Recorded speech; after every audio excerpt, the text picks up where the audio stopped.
Back to our 2018 Jefferson Awards special, a celebration of public service as we recognize our Great 8 nominees from this year.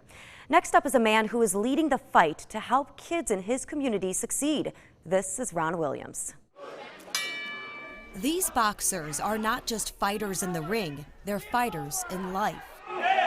Since 1971, the Muscatine Boxing Club has trained and transformed dozens of men and women of all ages and of all backgrounds. It's not what they look like, it's not how tall they are, how fat they are, or whatever shape or color they come in.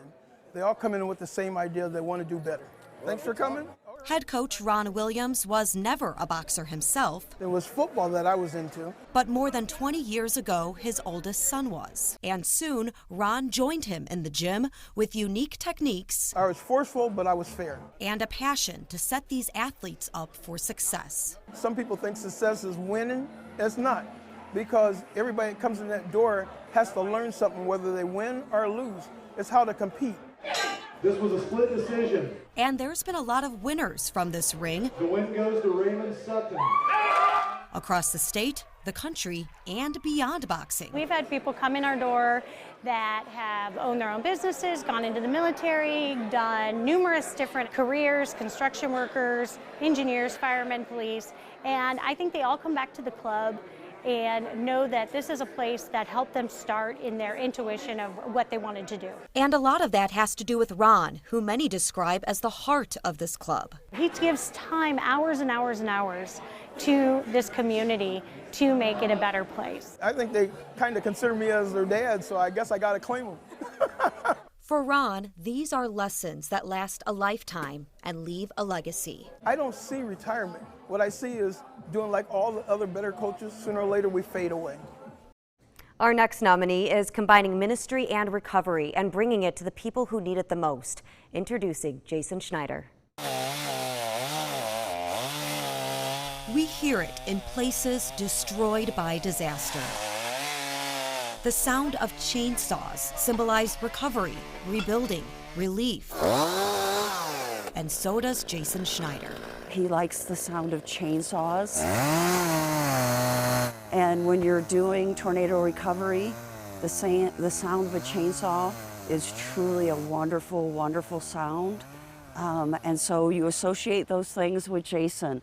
The good that comes after the bad. You associate that with Jason. Superman, you associate that with Jason. But instead of a cape, Jason wears this shirt, reminding him of the reason for his work. Our mission at my church is, love God, love people, and serve the world, and that's what we're doing. Jason leads the Abiding Word Church disaster response team. The group was inspired by a husband and wife disaster ministry out of Oklahoma.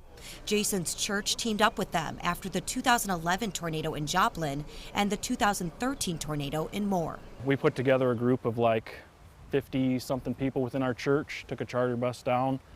That was my first exposure to disaster work, disaster ministry stuff, and we worked for a week with them, came back home. That was kind of it for that. Then that hit home. Our Father who art in heaven, hallowed be thy name. A tornado touched down in Washington, Illinois in November 2013. Then in April 2015, it happened again, this time in Rochelle and Fairdale, Illinois.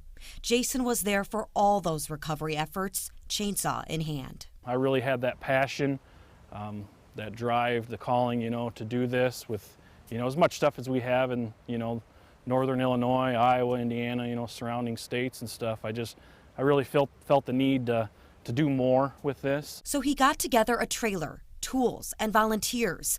And when March 15th, 2016 came around, his team was ready when a tornado landed in our area. The work will get done.